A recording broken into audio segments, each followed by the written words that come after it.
it do, man? It's Fat Trel, man, Washington D.C.'s own, and I'm right here with my dog Chuck and DJ Thoro, man, and we locked in on AllHipHop. You know what it is. What's going on, everybody? It's your man Chuck Creekmur, aka Jigsaw. Yes. Here with DJ Thoro. Yes, yes. We got a special guest. Special guest. Fat Trel. Fat Trel. In the building. One World Studios. You hit this up. First time, man. Yep, first time Well, here. first time here. Definitely. Appreciate y'all for having me, too. Thanks for coming man. through. You've been putting in work, man. You got a new album. Absolutely. Boosters Keeper. Yeah. Out everywhere. Tell us about this album in a mature, well, not to put words in your mouth, but it sounds more mature. Like no, listen. Like, not to cut you off, all the comments, you know, I'm reading the comments as far as my album. And it made me realize, right, like I'm 34. I think I started rapping professionally when I was like 18, 19. Okay. So it's a huge part of my fan base who actually like got a chance to grow up with me. Right. I just did another interview and the dude was talking about all the old wild shit I used to do on social media and shit. So this album, I've been reading the comments and everybody like, damn, like Trel rapping like on some mature shit, like he. And I feel as though that's like a testament to the trials and tribulations that I recently been through. You know what I'm saying? And I took some great losses. Like, you know, I lost my best friend, which is why I named the album Boosters Keeper after, you know, the term I am my brother's keeper. Yeah. You know what I'm saying? And you know, I went to prison for 4 years. Went through a lot, you know what I'm saying? Getting dropped by labels, sponsors, cutting ties due to my criminal history. So I think that's reflected in the music as to where I'm just like, yo, you know, I want to be home. I want to be peaceful. I want to be stress-free. I used to want to be in the trenches all the time. Now I feel like I don't even record at home no more. I don't record unless I'm in Atlanta or Houston or New York. You know what I'm saying? So I think it's just a testament to what's been going on in my life lately. And, you know, it reflects through the music. Right. Yeah. How are you moving differently now to avoid those past trials and trap holes and tribulations? I'm going to be 100% honest with you, bro. I got a girlfriend and I got a PlayStation. Like, you know what I'm saying? PlayStation, okay. And, like, it just helped me from not wanting to always go outside. You know what I'm saying? Because I got a real bad habit of, like, hanging outside. You feel me? Like, or, like, when I ain't got the studio, I might pull up around this hood. You know, they throwing a cookout around Savannah. Man, it's a dice game going on up 640. Oh, man, it's a pool party out Clinton today. It's, you know what I'm saying? It's a rooftop party in Virginia. It's always something to do. And because I was always out on every scene, every spot, this block, you got a lot of police who watching me, paying attention to me. You know what I'm saying? Or you might have that officer who feel whatever, however he feeling, he might see me drinking in the club and be like, yo, is he by himself? Do he got security? Is he driving? I just witnessed him pop 2, 3 pop. You know what I'm saying? And being out on every scene, so I just had to cut that down. So, you know, like I said, man, I got a girlfriend, man, and I be in the house and I be playing the game. I be locked in on 2K and mad, man. Okay. Yeah, trying to stay out the way. You had the most recent situation. Is that a targeting situation? Do you feel like they following you, watching you? I wouldn't say following me as if I'm under investigation, but they watch me. They know me. So, you know, it's just one of those things where as soon as I'm allowed to leave D.C., I am. Yeah. No, I was going to mention that because we've not to put death in the conversation, but we've lost a lot of people, and a lot of them are at home. Absolutely. Yeah. Do you ever think that way? Yeah, I do, man. I think about it all the time, bro. You know what I'm saying? And I just pray and keep God first, you know what I'm saying? And like I said, try to be smart and make the best decisions. And, you know, understanding that, hey, you ain't got to be everywhere, out on every scene and on every set. You know what I'm saying? You don't have to, especially when you're not booked, you don't have to be at every club popping bottles every night just to have fun. And, you know what I'm saying? Sometimes you got to get the Airbnb and bring the party to you. Sometimes you got to, you feel me? It's different ways about, so... Yeah. What about you know, you got your crew here? Absolutely. How are they supportive wise? Man, look, we all come from the city, right? Yeah. And like Lil brother, they from a different section of DC that we from, you know what I'm saying? So we from Northeast, Lil brother from Southeast. But we all go through the same we just from different hoods. You feel me? So we all want the same thing. Let's get the out the city and just go do some have fun. Even though this is work, you know what I'm saying? We're gonna be here a couple days working, but once all the business is done, we go relax and just go catch good vibes and just chill and have fun because it's so much going on in our city, and it's mainly death and indictments. You know what I'm saying? It's not too much else going on. Death and indictments. You know what I'm saying? It's a plethora of charges that you could be catching just by being home. Period. Just by going to hang with your friend, you could get indicted. You know what I'm saying? So when your life is really like that in real life, you look forward to going out of town and going to go chill and relax and go do different shit. So as far as support, man, we all support each other. Like, we're really good friends, you know what I'm saying? And we all got the same common goal, and that's to get rich and get out of D.C. Yeah. Wow. That's an album title right there. Absolutely. Get at it. What percent? I want 30%. we talk percents every Lead me interview. to it one day. Oh man. Boosa died a few years ago. Yeah, I believe 22, Yeah. 21. Okay. 21, right? Yeah, 21. But Nightmare on E Street 2 is like completely different than this. Yeah. What? It's almost out of order. It feels like they're out of order or something. Or was it recorded before? Or? No. Oh, I get what you're saying because you feel like Booster's Keeper should have came out before Nightmare on E Street 2. So Booster's Keeper, half of the records that you have on Booster's Keeper right now wasn't even the original records on Booster's Keeper. Oh, okay. So to be honest, Booster's Keeper was already recorded before Nightmare on E Street. I believe I probably got like maybe five albums that's already recorded, ready to be released. So Nightmare on E Street 2 was supposed to come after Booster's Keeper, but I forgot the main reason why. I ain't gonna sit right here and freestyle. I forgot why I got mixed up and why Nightmare on E Street 2 dropped first. But I definitely wanted to take my time with Booster's Keeper. Number one, number two, it's a lot of records. Me and my manager was talking. It's a lot of records that's supposed to be, on Booster's Keeper that's not on there. You know what I'm saying? And that project was definitely more personal to me. You know, man, when Booster first died, I thought I wasn't gonna rap ever again. You know what I'm saying? Like, I was seriously considering saying, like, man, just rap.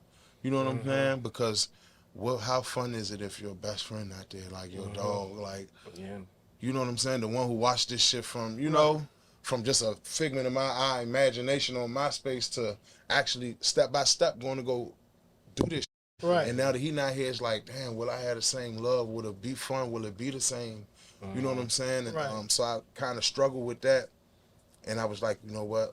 I know what he would have wanted me to do because he kept telling me when I was locked up. You know, I had an iPhone when I was locked up. And we'll talk all the time. He was like, look, I really want you to come home and just be who you was meant to be in this shit, bro. Like, you one of the hardest rappers from our city. Ain't too many can with you lyrically, song-wise, work ethic-wise.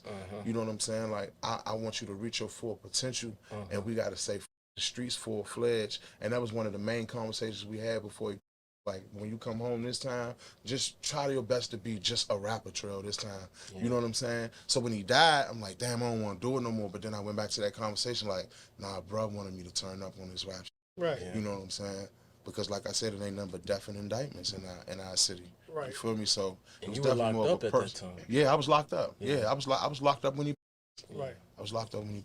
So what was your reasoning for even entering the music space? Like, you have a genuine love for it, or was it money, or was it just what was the reasoning? Okay, that's a great question.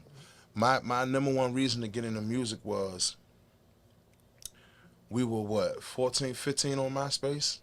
We 14, 15 on MySpace. You know what I'm saying? And, you know, everybody used to put their favorite song on their MySpace page. Well, I ran into an artist that was from D.C. at this time, and you got to think this is like 2005. And he had his own rap song on his page. Right. So I'm like, damn. And I can rap, you know what I'm saying? Like, you know, I can rap. I don't never think I'm going to be a real rapper. I'm 15 at the time. Right. And this is back in the time when wasn't rapping in D.C. It was strictly Gogo. You feel me? Right. So to hear rap on his page, I'm like, damn, that's a good idea. Man, I should do a song.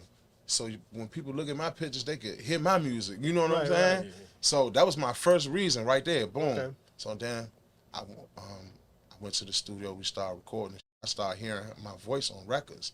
and I fell in love with how I sounded on records. Right. Because in my mind, I sound like what a from Washington D.C. sound like. like. You know what I'm Okay. saying? So I'm Right. like, damn. And then we just kept going back to the studio. Money was never on my mind because I ain't had a first clue on how do you sell music. You know what I'm saying? Right. And we was just going to open mics. And once I went to my first open mic, I seen the atmosphere. It was a lot of grown people. It wasn't hood like from my hood. It was a bunch of grown ups and shit in there, Right. and they just wanted to hear hip hop and drink, just drink alcohol and hear hip hop. And I did my first open mic, and I was like, damn, I'm gonna come back and do this. Right. And then that's when I started taking rap serious. That's dope. You said something interesting just now that you sound like a where you come from. Yeah. And that's how important is that to you? Because I hear a lot of artists, they don't sound like where they from. I'm like, you sound like you from here. Like, why you sound like that? Yeah. So how important was that for you? That's important for me because I would like to think that I'm from that generation where repping where you from really, really, really mattered. Right. You know what I'm saying? I tell people all the time, this is how you know you met a real DC, because once he asks you, he or she, like, what's your name? The second question he gonna ask you is, where you from? You know what I'm saying? Where you from? Like, that's just some DC. You know what I'm saying? Like, where you from? Like, you know what I'm saying? So, I think it's real important because I don't want no misconfused. Like, you know, my career kind of took off when me and Chief Keef had a lot of records together, and a lot of people thought I was from Chicago.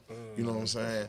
And I kept having to reiterate, I'm from D.C., man. Like, I'm from D.C. Right. And vice versa. A lot of people thought Sosa was from D.C., you know what I'm saying? Right. So it went both ways, but that's real important to me. Right. Okay. Yeah. All right. You said that, but it makes my first thought was Wale.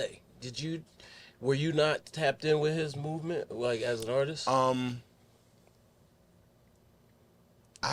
My first time hearing Wale, I think I was like 16. I remember I was at Job Corps. My mother had put me in Job Corps. I got put out of high school. Right. My mother put me in Job Corps. She was like, look, this my last, I don't know what the fuck else to do with you. I'm about to put you in Job Corps. If this don't work, you on your own after this. You know what I'm saying? Like, I'm about to wash my hands with you. You feel me? And I remember we was in the rec room and we was playing pool one day, and I heard this nigga on the radio station rapping about Nike boots. Right. I'm like, damn. I'm playing pool though. Right. I'm looking over at the radio like, man, that shit hard right there. I'm like, turn that up. Turn the radio up. Fly in the restroom. Still got my Nike boots. Fly in the restroom. I'm like, damn, this shit hard right here. I'm asking everybody, like, who is this? Nobody knew who he was, though. Niggas like, I don't know who the fuck that is. Who the fuck is this? Right. I called home, called my men around the way. Hey, y'all hear that song, rapping about Nike boots on the radio? Yeah. Who is it? Man, we don't know who the fuck that is. Right. Nobody knew, you know what I'm saying? Right. And then once I started rapping and taking rap serious, somebody had reached out to me. Somebody had reached out to my manager at the time and was like, yo, Wale want to come to the open mic and see Trel. By that time, I mean, well, of course, that, you know, it's skipped now. By that time, I started hearing him, like, because he came out with the Lady Gaga record, Looking at Me, Look at Me or something like that, or DC Chillin' or something like that. Okay. And once he came out with that, it was like, oh, shit. All right, so, but at that time, real Washingtonians knew, like, I bet he ain't from DC, he from PG. Right. And, you know, it's some cool PG, it's some cool Maryland PG who get real fly, and they allowed to come to the city and not be harmed because look at them like they not violent, they just chill, who like to get flying. That's what mostly Maryland like to do, get fly, get some money, you know what I'm saying? So his name started buzzing around, so I'm hearing him, and he was the only rapper at the time, mainstream wise, that we had, you feel me? Like Booby from the Farms was rapping too, but Wale had blew up. Right. What about Shy Glizzy? Where does he come in at? Shy actually been rapping. A lot of people don't know this. Shy been rapping longer than me. Okay. I heard, before I ever recorded a record, I heard a freestyle by Shy Glizzy. This back when he called himself Gorgeous. He had a song called, he called himself Gorgeous. Shy Gorgeous. Yeah.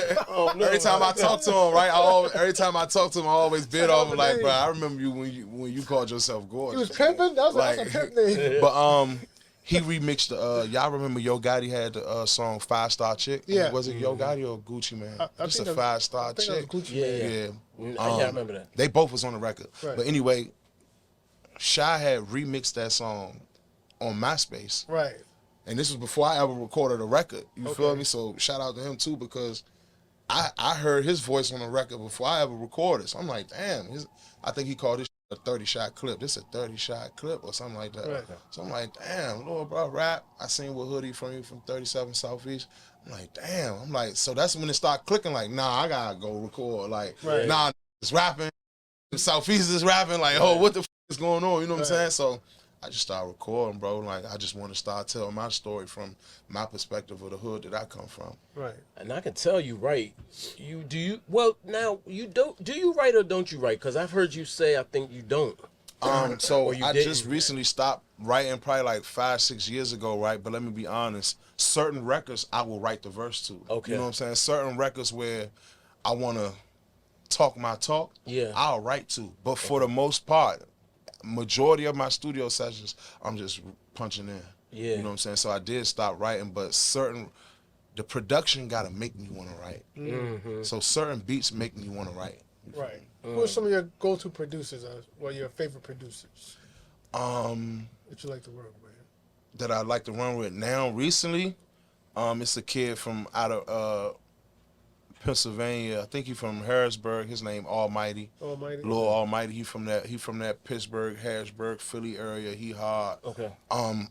Tay the producer. He from back home. He hard. Don Guide. He hard. The has always been hard. Those is producers from home. And outside of home, like, you know, I with Lex Luger. Tough. That's my dog. Lex Luger's so underrated, man. Yeah. Then Jetson. He did a lot of shit for like Skilla Baby and The Baby. He do a lot of his shit. Forever Rolling. He did a lot of shit for ESTG. I like working with bruh. 808 Mafia. They always pumping out hard shit. You know what I'm saying? It's a lot of, man, as far as producers, I can go on for days because I love different sounds. Right, yes. Yeah. Right. I pride myself on being able to rap on a lot of different sounds. Mustard, he one of my favorite producers too. I was going to touch on sound. So obviously everybody knows DC is synonymous with go-go music. Right. That's you think DC go-go. Right. Does Fat Trel or does DC have a hip-hop sound? Like, is there a sound? Yeah, we got our own sound for sure. We got our own hip-hop sound for sure. What record is the best example of that, would you say? Or what song, even if it's not yours, what song would that be that represents DC? I say, damn, what's the name of that No Savage joint? That is it called Dedication or something like that? I think like No Savage, Dedication, like records like that. Like when I say our DC sound, it's a lot of underground records that's really big in DC that you know what I'm saying. But like certain records like that, like that's our sound. Okay, you know what I'm saying. Speaking of sounds, anything is the single, but it actually sounds different than the album to me. Right. It sounds like a single. Were you like swinging for the fences with that record? Nah. See, look, I'm gonna be honest with y'all. They probably ain't gonna want me to say it, but I'm gonna say it. I don't get into all that.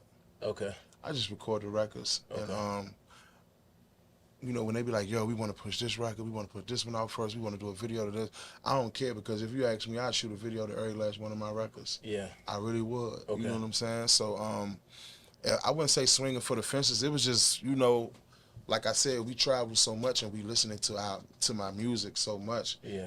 And certain songs give us vibes, because to the world, this might be just music, but to us, these is real life stories. Yeah. These is things that we going through, you know what I'm saying? Yeah. You ain't got to say it. You already know he let it go, and you can't never break them rules. That's set in stone. Mm-hmm. You ever pray they let your package drop to send it home? Mm-hmm. My said it's like a magic spot. We get them gone. Like, that's real talk. Yeah. You know what I'm saying? If you can relate, if you from a side of the world where you can relate to what I'm saying, you can relate. But to the naked ear, the college kid, they just like, yo, this is a drug dealer, killer from DC, and he raps very well. Right. But nah, this is real life. You know what I'm saying? The indictments, the lawyer fees, the death, all of it's real. This is personal. You know what I'm saying? So I wouldn't say we swinging for the fences with certain records. Nah, certain records just hit everybody differently, and that make a say, man, we're going to put this one out first. We're going to shoot the video to this one. We're going to put Skilla Baby on this one. You know what I'm saying? It's just different So vibes. they picked that one. Yeah, I let the team handle that. I mostly just record and give my little ideas. Okay. How's your mental health, man? Bury Me in Neiman's has some dark lyrics on it. Yeah. And it made me like just wonder how you were mentally. I mean, death in itself is tough. jail, prison is tough. Like these are like life-changing things. You know, that's a good question, right? And I'm gonna be honest. I think my mental health, right? Like I think back again when you go to the music and to the lyricism, you feel me? It was important for Bury Me and Nemus to be first because the first line of the song, this is the first record on the tape. First line of the song say, "When I go to sleep, I see dead souls telling me to come with them, and I want to go. I wish I didn't have to sleep with my eyes closed. You really left me on the street by myself with no help when I needed you, and that's crazy to me." That's a conversation with Boosa personally. You know what I'm saying? And so that's a testament to my mental health alone. Yeah. I'm talking to dead people when I sleep. When I wake up and brush my teeth, I got Whoop tatted on this eye, Scooby tatted on this eye. When I wake up in the morning and brush my teeth, I see it. I'm reminded of, damn, Whoop gone, Scooby gone, Boosters Keep It the album. You know, it's just, this is my mental state. This is what I'm going through, like ups and downs. The police is everywhere. Niggas hating on me, blogs, dick sucking, dick riding. You know what I'm saying? Bitches taking a nigga to court for 12-year-old, 13-year-old babies and shit. I don't know where the fuck these kids is coming from. It's real life. You know what I'm saying? So my mental health, it ain't the best, but I know for a fact it's not the worst. I'm not the type to complain. I'm a real, I speak on everything. You feel me? I never get too personal with the public, but I never complain because I understand that I am blessed, and everything around me blessed because we blessed to be able to leave our city and go do something that we love to do. Okay. I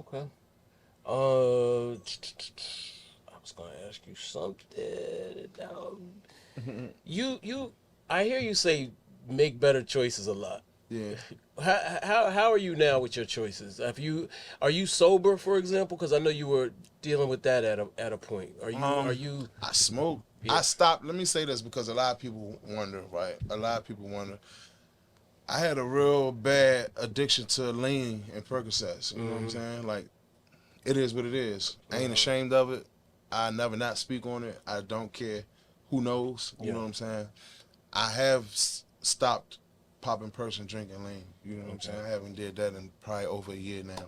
You know what I'm saying? But do I smoke weed? Yeah. And do I got a cup of tequila downstairs in the car? Absolutely. And I'm kind of upset that I've left the tequila in the car. You know what I'm saying? So, bet. All right, say no more. So, completely sober. That's a huge bottle. Completely sober, nah. But you know, when I think of drugs, I think of lean and Percocet. So I am off drugs. I don't look at marijuana like a drug, and I definitely don't. Alcohol, they sell that at the store. So, you know what I'm saying? It is what it is. Yeah. But definitely make better choices, man. Okay. And for the record, quitting lean and quitting Percocets was one of the hardest things I ever had to do in my life. Yeah. Mentally, it's one of the hardest things. Was it cold turkey? You had to go get treatment? Nah, I ain't had to go get treatment. Okay. I mean, some people do. You know? Nah, for real, like, I ain't had to go get treatment, though. I ain't go nowhere to get treatment. It was just like, you know, just put my money in different accounts and letting my peers around me know that it's okay to tell me no. You know what I'm saying? Even when I'm kirking out and want to fight or I'm ignoring people, I don't want to talk. And you know what I'm saying? So I had to tell me no. And it basically, the habit just broke. Eventually, you know, the people who would sell me my perks and lean, eventually they stopped calling my phone or stopped texting me, and it just happened. Wow, that's unusual. That's good. Yeah, that's good. It's crazy because, you know, Rich Homie Quan died. And, I heard about that's that. Today, and we just today. We like, rest in peace, Rich Homie Quan. Definitely rest in peace, man. And we just kind of worry. You know, the Gen X, which is what I am, we just like worried, man. Like we don't want to lose no more people, especially our young people, because younger people, I should say. You know what I mean? I think y'all are like the same age, right? Probably so. I'm not sure how old Rich Homie Quan is. Okay, he is 34. Okay, yeah. So, you know, you never know what people going through in life, man. Yeah. You really don't. You know what I'm saying? And I was just having a conversation in the car with my youngest about all the athletes who I've known who pop perks their whole career. I never say their name, of course. Yeah. But if I told you, you'd be like, right, get the out of here. I'm like, nah. Like, I'm talking about like me, 8, 9 a day. Like, wow. You know what I'm saying? and Prime step out on the court, drop 40. Wow. You know what I mean? Yeah. Like Prime, you know, dunk on, you know what I'm saying? I ain't gonna dunking on niggas. You know what I'm saying? So, it's more you never know what people going through, man. And you know, hey, I tell people all the time, I know who shoot dope, I know who snort coke, I know who pour their cup up and who pop some perks. And, you know, a lot of people deal with things in a lot of different ways. I will say this. I saw Rich Homie Quan on an interview the other day speaking on the YSL Woody situation, and I didn't get the vibe that he was doing drugs. Let me say that his vibe on camera didn't look like off camera he was doing drugs. Right. That's what I'm trying to say. You know what I'm saying? And that, are you going to be able to tell a perk popper or a lean drink by looking at him? No. But as a fellow perk popper and a fellow lean drinker, I can spot one. You know what I'm saying? So I didn't have no idea, man. That's unfortunate too. Rest in peace, Rich Homie Quan. Yeah, for sure. Still finding out what's going on. Yeah. You've called Rick Ross the GOAT. Of course, that's my favorite rapper, lyricist of all time. Yeah. Explain that a little bit. I mean, I think he's criminally underrated, by the way. Yeah, man. So when I was coming up, right, my father would always listen to Scarface. Okay. Yeah. Great Tupac. The rest was R&B. You know what I'm saying? Lyrics, I always listen to Scarface and Tupac. So when I'm a little boy, like 3, 4, 5, 6, 7, I'm hearing my father ride around, all this jewelry on, and all he playing is Scarface and Tupac, right? So lyrics, that's my mind state of, this is some hard shit. You know what I'm saying? Like, I don't know too many too harder than Scarface. You feel me? And we all know Tupac is one of the greatest of all time. So boom. All right, so now when I get into that age where I say 9, 10, or 11, just when I stopped spending time with my father stopped coming around and everything, you know what I'm saying? I'm listening to my own music by myself as a man, and I hear every day I'm hustling. You know what I'm saying? And this was back when Wayne and Grouchy was like, you know what I'm saying? Like, you feel me? You had some people who listen to 50 Cent if you into that type of music, but I was into like Wayne and Grouchy. But when I first heard Every Day I'm Hustling, I was like, the shit he's saying was just like, it was super bossed up. You know what I'm saying? I know Noriega, the real Noriega, he owed me 100 favors. My peers of my age probably wouldn't even pay no shit like that no attention. You know what I'm saying? But I'm like, damn, what you got to do for a like Noriega to owe you 100 favors? I'm just thinking about, you know what I'm saying? The context of what he's saying. When he say, I'm talking oceans to be specific, talking about flying over Atlantic and the Atlantic Ocean and the Atlantic, the record, like all these things is going through my mind. You know what I'm saying? And then when I heard Mafia music too, it was no doubt that I don't know nobody that could rap better than him. And I love Wayne and I love Grouchy. Don't get me wrong. I love Wayne and I love Grouchy. But lyricism, bar for bar, I just don't know nobody. In my personal opinion, I'm only one person. I don't know nobody who can out-rap that man. Well, in my opinion, Grouchy don't belong in a conversation of lyricism with Rick Ross and Jeezy. Like, in terms of lyricism. You know what I mean? I ain't even say Jeezy. No, not Jeezy. He said Rick Ross. Gucci and Rick Ross and Wayne. Wayne, I'm sorry. I'm talking about Gucci and Wayne. In my opinion, Gucci Man does not belong in a conversation of lyricism when it comes to Lil Wayne and Rick Ross. Right. But not trap-wise. Lyricism. He's saying lyricism. Yeah, he don't belong in that conversation. Yeah, I'm just saying, like, when I was growing up, my peers around my age was listening to Wayne and Grouchy. That's all they was listening to. You listening to Lil Wayne because he the greatest rapper alive and he could rap about anything. And everybody listening to Grouchy because we heavy in the streets. Talk that street shit, and heavy in the trap. You know what I'm saying? Right. So, but me personally, while everybody was listening to Wayne and Grouchy, and I was too, I was listening to more Rick Ross more than everybody else because the way he rapped, it was upper echelon rap. It was like, we co-workers, but you'll never be able to rap like this. That's what I felt like when I was listening to him. You know what I'm saying? So that's the aura, that's the vibe he give off to me when I'm listening. So that's why he one of my favorite lyricists.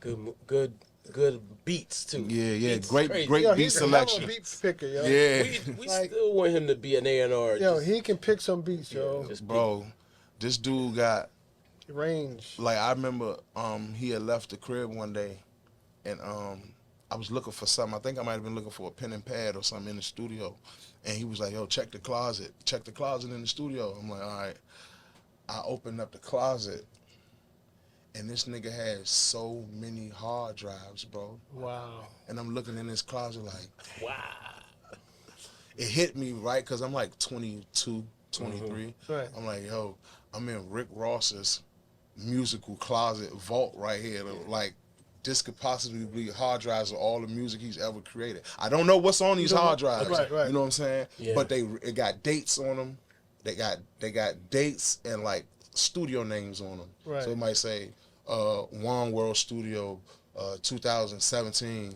It might say this studio 2012. You know what I'm saying? Right. Yeah. And I'm just looking like, damn, I would have paid to listen to that shit. You know what I'm saying? Like, because it's my favorite rapper. So Right. beat selection is crazy, and for every verse that he do on a record, he write 3 verses to every verse. So if it's a song with 2 verses, he wrote 6 verses for that song. Wow. If it's a song with 3 verses, he wrote 9 verses to that song. And he always picked the best verse out of them. Wow, and then he throw the rest, he throw the rest of those verses away. Wow. He's diabolical. Hold up. He records them and throw them away, or he doesn't lay writes, it? He writes. Okay, I got so you. look, for verse 1, he write 3 verses. And right? they pick the best one. Verse 2, he write 3 verses, right? He lay down all 6 verses. Oh, he does record Yeah, them. he records them. Okay. Sit around in the room, smoke, have a girl over. He might shop. Love shopping. You gotta shopping. You think? Yeah.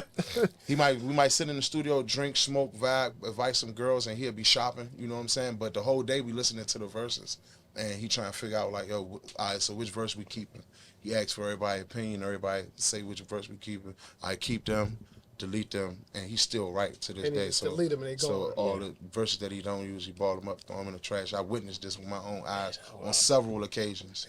Going in the trash, man. Going in the trash, bro. Nah. Hit that delete Right. button on the hard Yeah, drive. that's one of the dopest artists I ever seen do that rap shit, ever. Witnessed personally. And I watched everybody record. I watched Wale record. I watched Meek record. Right. I watched YG record. I watched a lot of people record, bro. Right. Now, watching him work like that, did you feel like, as an up-and-coming artist, that I got to work twice as hard if I even But he's not an up and coming. No, I'm saying in terms of when you look at people I hear you. when you look at people that you're inspired by, You or even you're want to trying be to like, top him. they say you got to work harder than the people you're trying to reach, because if you're not working at their level, how you even gonna get to their level or pass them? Yeah, it was definitely pressure on me to, like, you know what I'm saying, rap my ass off.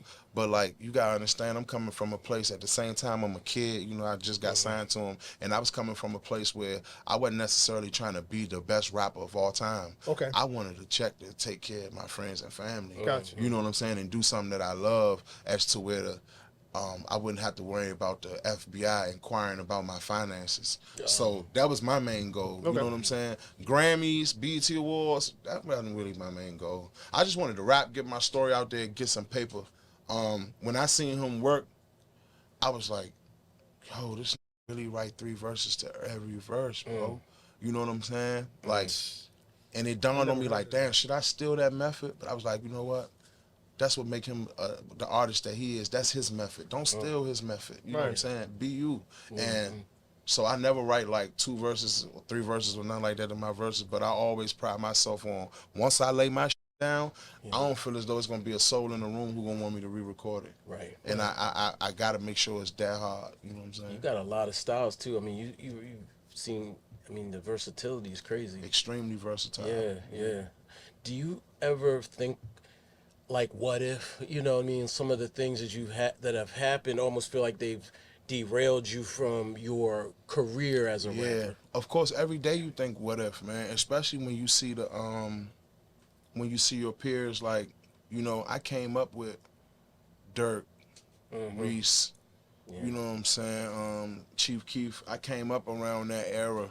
You feel me? Rich the Kid, Migos. Yeah. I came up within that run. You know what I'm saying? Young Thug. I came up within that run, and I see You know, I just seen Dirk win his first Grammy. You know what I'm saying? I can attest to where he from, the hood he from, the life he lived, the life his uncles and fathers live, his brothers, his friends. I can attest that this is a real 100% genuine street from the south side of Chicago, and he just won a Grammy. I know everything he went through. I know him in real life. Right. So when I see that, it's like, right. that could have been you. You know what I'm saying? That could have been you. You feel me? So when I see that, it's like, oh, shit, you feel me? I see what the judicial system took away from me. But did they take it if I made those decisions? You know what I'm saying? My cases, I never went to trial. You feel me? I wanted the best time or no time. But I damn sure ain't gonna take you to trial and say it wasn't me, because you and I both know it was me. You know what I'm saying? So,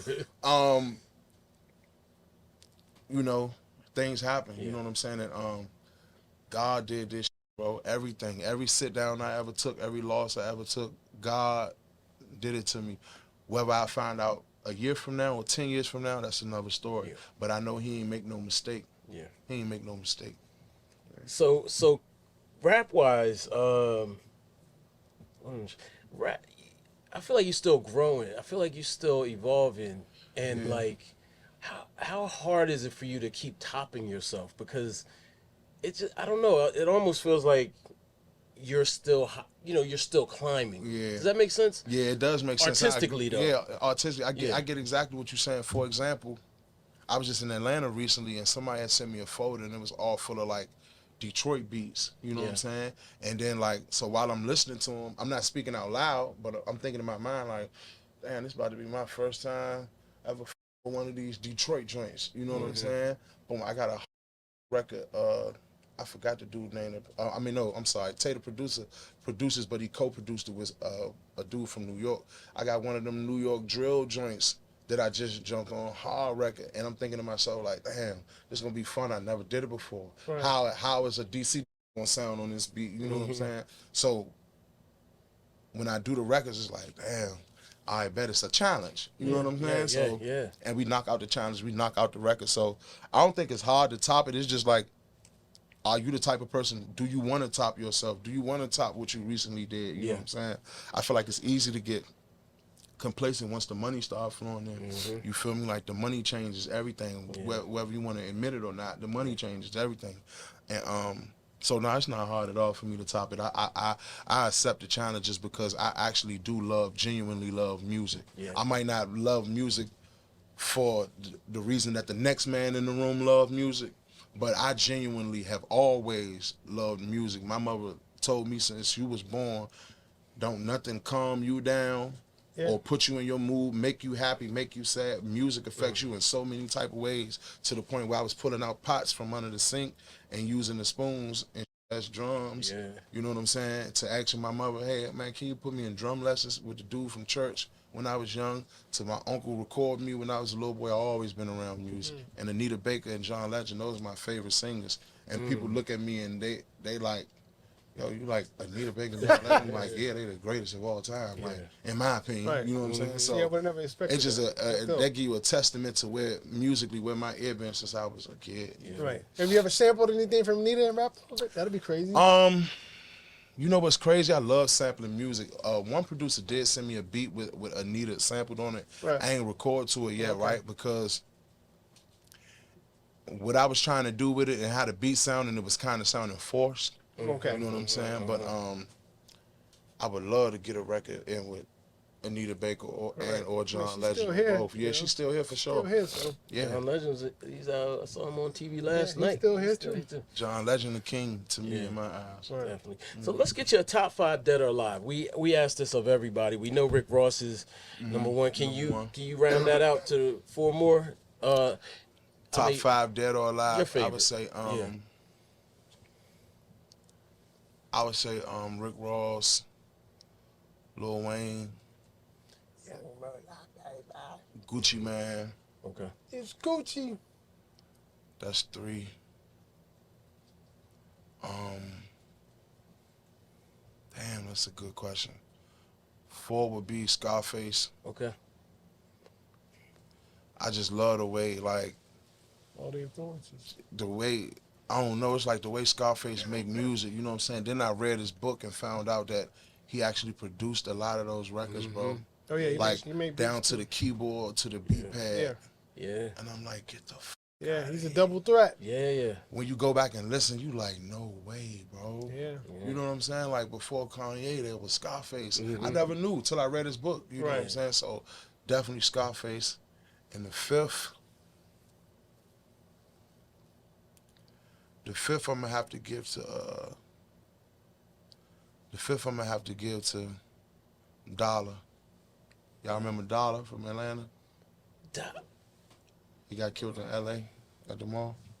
Yes. Yeah. Wow. That was a left field one right there. Because you gotta really listen to his mixtapes, bro. Okay. Like he had, but you know, industry wise, he had the Let's Make a Toast with wow. And he had the Who the f is that with T-Pain. So those is radio singles though. Right. When you listen to this rap, right. You know what I'm saying? If y'all get a chance, right after this, play Dollar Closer to My Dreams. Okay. Listen to that record, Closer to My Dreams. And he made this song when he first went out LA and recorded, bro. So I'm an artist, but I'm a real nigga at the same time. I think about the mind state and mentality. I'm listening to a rapper who signed a deal with Akon, moved out of Georgia, landed in California, and started going to the studio and recording. You know what I'm saying? Like, damn, I'm out the trenches. I got me a record deal. I got me some money. I'm shopping in Beverly Hills. I'm rich. I'm about to go to the studio. Listen, I'm about to go to the studio and record this. And I can hear it in the music. You know what I'm saying? I can hear it. Like, so I'm like, damn, it's hard, bro. It's special. You feel me? And then he got killed by a dude he was beefing with back home. They ran into each other in L.A. Ain't that crazy? It's crazy. Yeah. When you said Atlanta, I thought you was going to say Shorty Low at first. Nah. Shawty Low hard. Shawty Low hard. I f with Shawty Low. Shawty Low had 2 records that I grew up as a kid. I couldn't stop playing, and I used to do that dance. Like, I still got my mother. Listen, I just did a show last Sunday. I just literally just did the Shawty Low on stage. Like, I love Shawty Low. Shawty Low hard, but nah, it's Dollar from Georgia. Okay. That'll be my 5th on my top 5 dead or alive. Okay. Right there. All right. Ross, Grouchy, Wayne, Scarface, and Dollar. Yeah. That's what's up. Is Gogo going? Is Gogo? I've heard Gogo is getting pushed out with gentrification and young people not really taking it up like back in the day. In my honest opinion, I'm only one person, right? I see only the older crowd.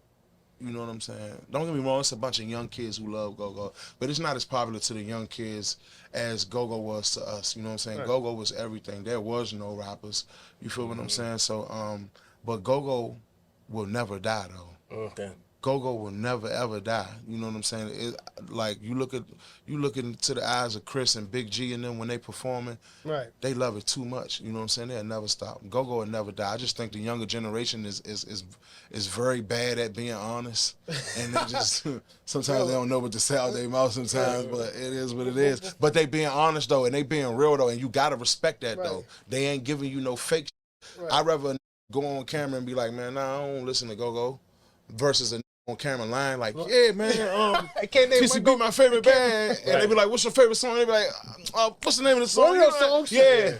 I respect the realness about it. I really respect the realness about it though. Right. Yo, before I forget, because you know I'm a DJ producer. I'm always thinking when I talk to people, they give me ideas for songs. So you keep saying something. I'm gonna be honest. Okay.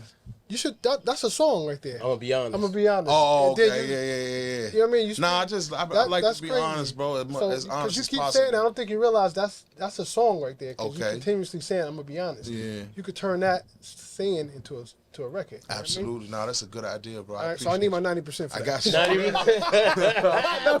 Definitely gonna be like 40. 90%. Definitely gonna be 40 or something. I'll say 40. Yeah. No, but that's a good idea because you keep saying it. I'm like, does he have? It makes me think. Do you have a record called I'm gonna be honest? Nah, I don't. Because you I don't know if you probably not even consciously realizing it. Matter of fact, that's a hard name for a tape too. I'm gonna be honest. Yeah.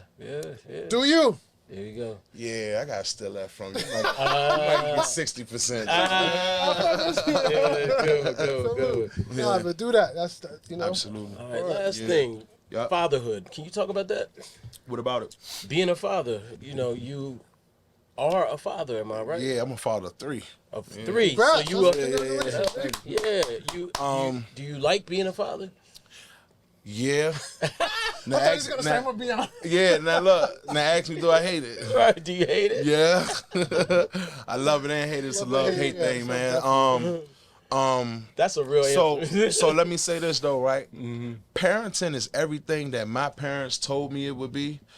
You know how when you grew up hearing something your mother always said over and over and over and over, you hated to hear it. Right. But the older you got, in the back of your mind, Right. you kept saying to when you see something, you would say to yourself, shit, my mother always told me that happened. Yeah. Stop bringing them in here. They ain't your real friend. 15 years later, we fall out. So, you know, my mother did say you weren't my real friend. Though. Right. And so, you know, that's always something that's, you feel what I'm saying? Yeah, like, yeah. Nah, I feel you. So, you get older. Everything that my mother told me parenthood was going to be, I grow up and I see it's that. You know what I'm saying? Like, I see my daughter doing, one minute she doing something very, very smart, and the next minute she doing something where, like, your common sense ain't tell you to, like just your natural common sense ain't tell you to pick that shit up off the motherfucker floor. You're just going to keep walking past this shit right here, like, and then it hit me like, my mother. You know what I'm saying? So, I love parenthood, man. It's the, I think it all matters with your partner, with who you have a baby with too. You know what I'm saying? Because they play a big role on men's mental state, number one. Number two, I don't think people realize how much women have an influence on men to go out and make money to take care of. You feel what I'm saying? And not to say that you're supposed to bend over backwards for your children, right? But at the same time, I think women fail to realize how hard it is to be a black man in America, and then they put pressure on us to get done, and not knowing you put so much pressure on me that, man, I gotta go rob the armor truck now because you making it seem like I'm a bad father. I ain't. I can't keep a job and X, Y, and Z. And I gotta make this happen, you know what I'm saying? And I never come on here and bash women, you know what I'm saying? But what I'm saying is, I think women, African American women, in my opinion, I'm only one person. African American women got a hard time. I mean, got a bad problem with like pressuring into making bad decisions instead of versus being patient and trying to help us get somewhere legally to where we could get some, you know what I'm saying? I feel that. So, but parenthood, I wouldn't trade it for the world. I love my kids, man. They got 3 different personalities. My son 9, he love girls already. Wow. You feel me? My daughter's 4. She refused to go to school without her nails and her toes painted. And then I got a senior. My oldest daughter, she a senior in high school, so she just keeps sending me cars. Like, Cards.